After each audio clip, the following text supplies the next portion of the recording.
Pemerintah Amerika baru saja membuka pintu yang selama ini tertutup rapat. Melalui inisiatif PURSU, mereka berjanji akan transparan soal laporan UAP atau UFO.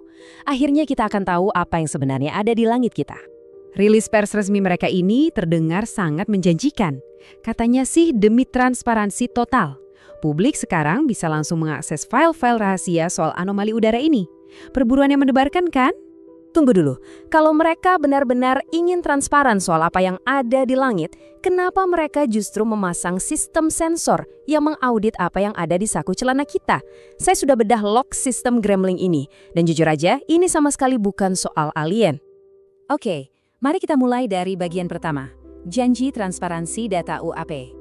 Maksudmu bagaimana? Laporan resmi dari AERO di tahun 2024 ini jelas-jelas bilang kalau misi mereka itu untuk keamanan nasional dan mengidentifikasi anomali udara. Itu kan narasi di atas kertas. Tapi secara forensik, ketika Anda membangun jaringan sensor yang memetakan spektrum radio selama 90 hari penuh, Anda tidak sedang mencari piring terbang. Anda sedang membangun jaring raksasa untuk menangkap identitas digital setiap orang di zona tersebut. Mari kita audit faktanya. Faktanya juga menarik kalau kita lihat kesimpulan sementara mereka. Sebagian besar kasus yang dilaporkan ternyata punya penjelasan yang sangat biasa. Banyak penampakan aneh di langit yang dengan mudah teridentifikasi cuma sebagai konstelasi satelit Starlink komersial, bukan aktivitas luar angkasa sama sekali. Tepat sekali. Nah, sekarang kita masuk ke bagian 2, spesifikasi teknis sistem Gremlin. Kalau ancamannya bukan dari atas, perhatikan baik-baik arsitektur jaringan GREMLIN ini.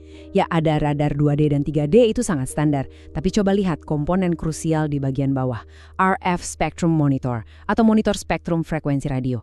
Alat ini sebenarnya bertindak kayak jaring digital raksasa. Desainnya bukan untuk menangkap seberkas cahaya di langit, tapi justru menyedot sinyal dari perangkat manusia di daratan.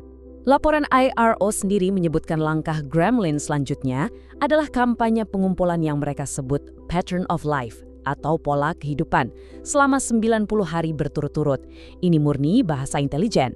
Analisis pola kehidupan selama 90 hari menggunakan frekuensi radio itu adalah teknik klasik untuk pelacakan massal. Anda melacak kebiasaan orang, pergerakannya, dan aktivitas jaringannya. Ini sama sekali bukan metode untuk mencari UFO yang muncul tiba-tiba. Menarik, lanjut ke bagian 3, anatomi pelacakan Wi-Fi.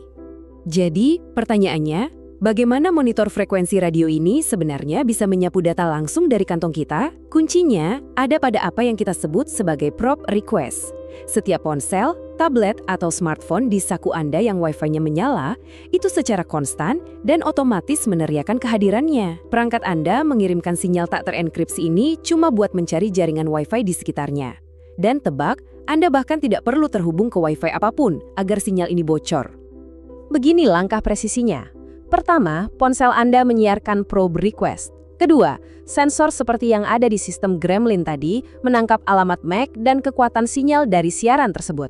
Ketiga, sistem menggabungkan semua metadata ini dari waktu ke waktu untuk membangun sebuah sidik jari digital yang persisten. Mereka benar-benar memetakan lintasan fisik Anda selangkah demi selangkah, murni dari sinyal radio ponsel Anda. Tapi tunggu dulu, sebagai pengecek fakta, bukankah sebagian besar ponsel modern sekarang sudah pakai alamat MAC acak demi privasi? Bukankah itu dirancang khusus buat mencegah pelacakan semacam ini? Secara teori sih begitu. Alamat MAC acak memang menyembunyikan identitas perangkat keras permanen Anda. Tapi, disinilah kemampuan analitik tingkat militer bermain. Alamat acak itu dengan sangat mudah diakali oleh teknik yang disebut advanced fingerprinting. Sistem canggih tidak cuma melihat alamat MAC, mereka menganalisis seluruh karakteristik data yang dikirim perangkat Anda. Bayangkan saja volume metadata yang disedot dari satu ping Wi-Fi sederhana. Mereka mengambil indikator kekuatan sinyal, mengukur interval waktu presisi antar ping, mengecek nomor urut bingkai data, lalu menganalisis distribusi statistik dari MAC acak itu sendiri. Bahkan penyimpangan mikroskopis pada jam internal di sirkuit ponsel Anda ikut dicatat.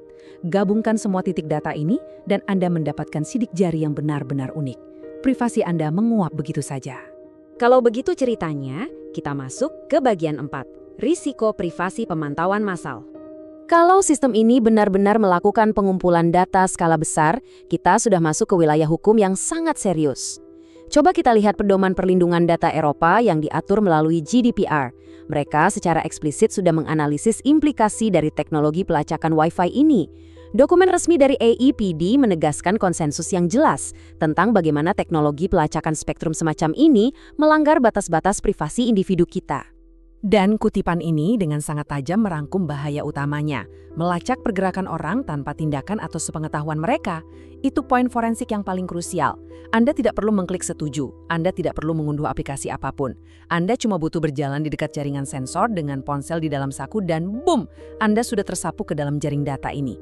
Dalam pemantauan 90 hari itu, setiap warga yang lewat di sekitarnya dilacak tanpa persetujuan. Dan akhirnya, bagian 5. Alien atau algoritma spektrum. Sekarang kita berada di persimpangan antara janji manis ke publik dan realitas teknis di lapangan untuk menegaskan fakta dasar dari laporan resmi pemerintah itu sendiri. Hingga saat ini, AARO menyimpulkan bahwa sama sekali tidak ada bukti yang bisa diverifikasi mengenai makhluk ekstraterestrial, aktivitas luar angkasa, atau teknologi alien. 0 bukti empiris. Fakta itu membawa kita pada satu pertanyaan besar yang harus kita renungkan bersama. Kalau langit kita terbukti bersih dari pesawat luar angkasa, apakah anomali sebenarnya bukanlah sesuatu yang melayang jauh di atas kita? Melainkan jaringan data masif tak terlihat yang diam-diam dipanen dari perangkat di saku kita sendiri dengan dalih keamanan? Mari kita terus ikuti datanya dan putuskan sendiri apa yang sebenarnya sedang mereka awasi. Terima kasih sudah bergabung di penelusuran kita kali ini.